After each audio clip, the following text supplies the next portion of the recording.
Eu tenho certeza que tu já teve a sensação de que tu não é uma pessoa tão respeitada quanto tu gostaria de ser. Não estou falando das pessoas te desrespeitarem no sentido bullying ou em qualquer outro sentido, mas eu estou falando de tu passar a enxergar o mundo como se o mundo fosse um grande vilão e como se todas as pessoas fossem passar a perna em ti, fossem te ofender ou fossem te passar para trás de alguma forma. Pessoas que têm essa sensação são pessoas meio moles, que passaram a vida toda tendo esse padrão de comportamento. Vou te falar que eu acho que na minha adolescência eu era esse cara.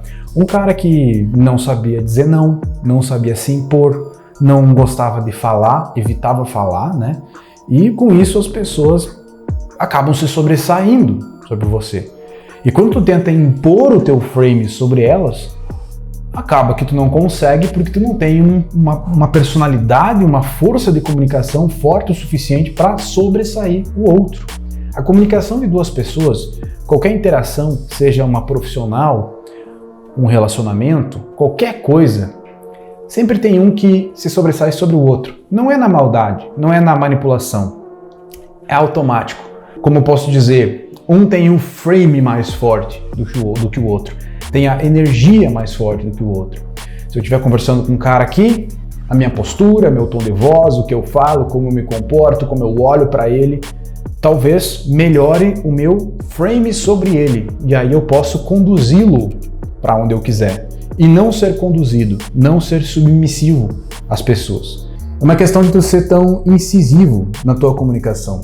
No emprego isso é importante, quando tu tem um cargo de liderança isso é importante. Na verdade, isso não é tão sexy, não é tão atrativo. Aí tu meio que despreza, né? Tu acha que não é importante. Mas isso é uma coisa para a vida. Saber se impor é uma habilidade para a vida.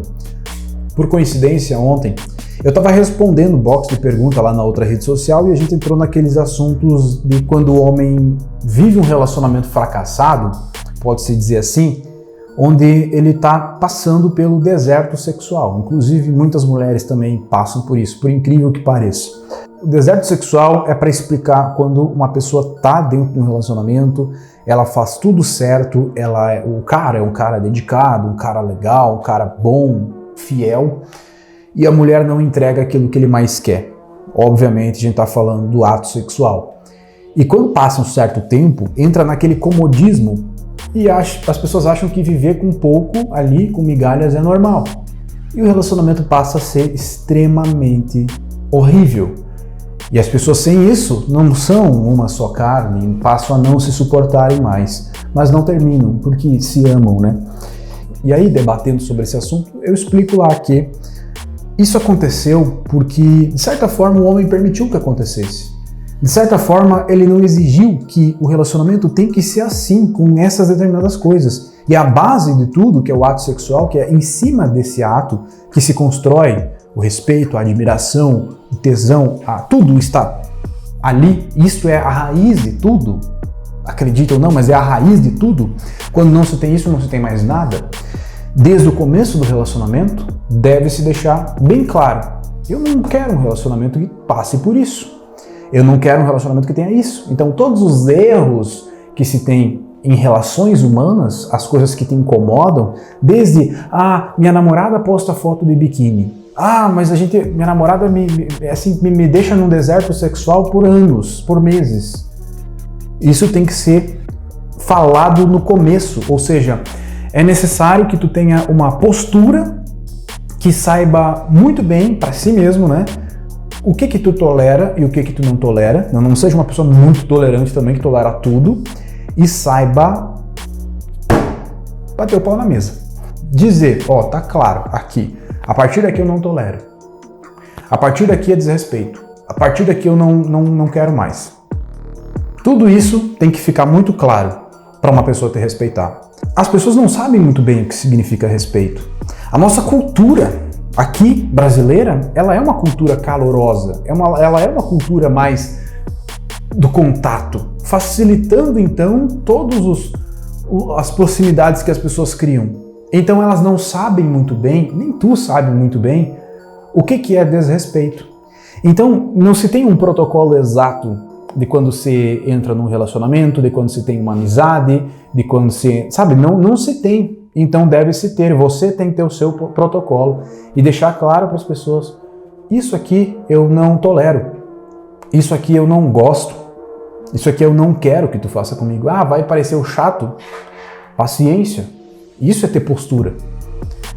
Essa postura que tu cria, não vou dizer que é uma casca, mas é uma imagem, ela meio que te blinda a outras pessoas te desrespeitando. Que, diga-se de passagem, é muito comum as pessoas desrespeitarem outras. Porque é normalzinho, é nada a ver. Tipo assim, eu vou aqui, vou conversar com uma menina no inbox do meu Instagram, que na minha cabeça é nada a ver. Mas a minha mulher pode se sentir ofendida. As pessoas não pensam sobre isso. Então, a outra pessoa que está sendo ofendida deve deixar claro: eu não quero isso. Eu não quero isso. E essa clareza, ela deve existir antes do negócio acontecer. Isso é se impor sobre os outros, né? É saber dizer não, é não ceder e deixar claro tudo aquilo que tu não quer para tua vida, para quando tu estiver com alguém. Eu poderia resumir tudo que eu falei aqui em cortar o mal pela raiz. Deixar claro o que tu não quer muito antes da coisa acontecer. E sempre colocar limites nas pessoas que estão ao teu redor. As pessoas têm que saber os limites, até onde elas podem ir contigo. Nichando agora para o lado de um relacionamento romântico, o homem tem a obrigação de impor isso no início do relacionamento. Para a mulher saber qual é o limite, senão nem entra no relacionamento. Deixa um ecopínito aqui se esse assunto fez algum sentido e se te ajudou de alguma forma.